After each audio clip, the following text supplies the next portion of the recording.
আমার বাড়িতে এসেছে আমার দুই মা আর আমি। সকালবেলা ঘুম থেকে উঠেই তো দেখে অবাক, দুজনই রান্নাঘরে গিয়ে রীতিমতো রান্না করা শুরু করে দিয়েছে।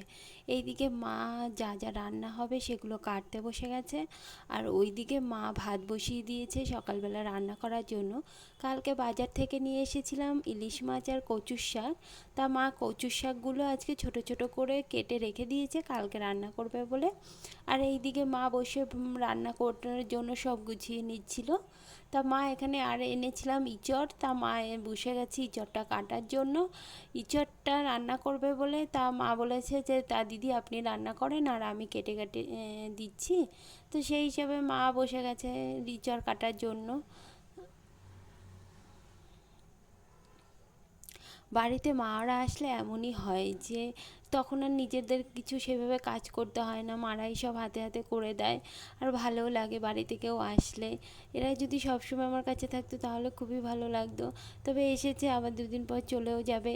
এবার তাই আমি বারণও করি যে তোমাদের কিছু করতে হবে না, তোমরা বসো আমরাই সব করে দিচ্ছি, কিন্তু তাও তো শুনবে না।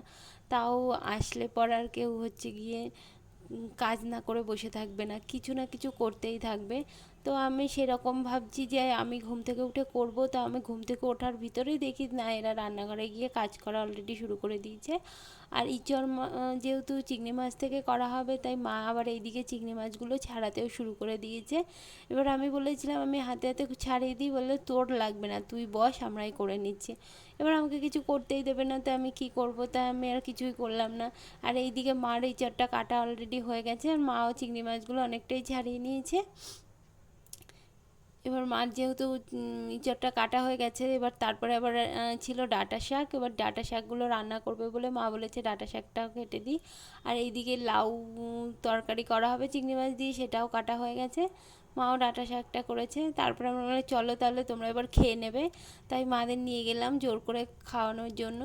আজকে সকালবেলা টিফিনে ছিল রুটি আর আলু তরকারি।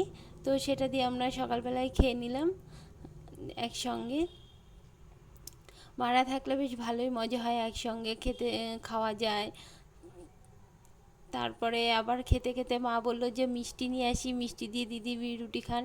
তো মা আবার গিয়ে ফ্রিজ থেকে মিষ্টি নিয়ে আসলো, এনে আবার মাকে দিল।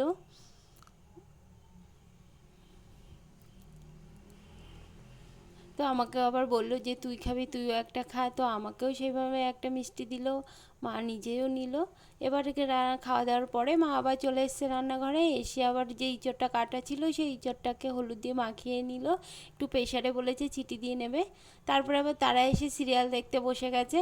আমার তো দেখেই হলো যে সকাল থেকে তারা অনেক কাজ করেছে। আমি বললাম ঠিক আছে তোমরা অনেক কাজ করেছো যখন আর দরকার নেই, এবার যেগুলো বাকি রয়েছে সে কটা আমি করি। তাই আবার আমি চলে আসলাম এসে রান্না করব বলে। তো যে ডাঁটা শাকটা কাটা ছিল সেটা আমি ভেজে নিলাম তাড়াতাড়ি করে। তারপরে যে ইঁচড়গুলো কেটেছে সেই ইঁচড়গুলো ভালো করে ভেজে নিলাম, নিয়ে মশলাটা ভালো করে কষিয়ে নিলাম। ইঁচড়টা করার জন্য মশলা এগুলো কড়াই ছিল, তাই আমার খুব একটা কষ্ট হয়নি রান্না করতে। তাড়াতাড়ি করে রান্নাটাও সেরে ফেললাম।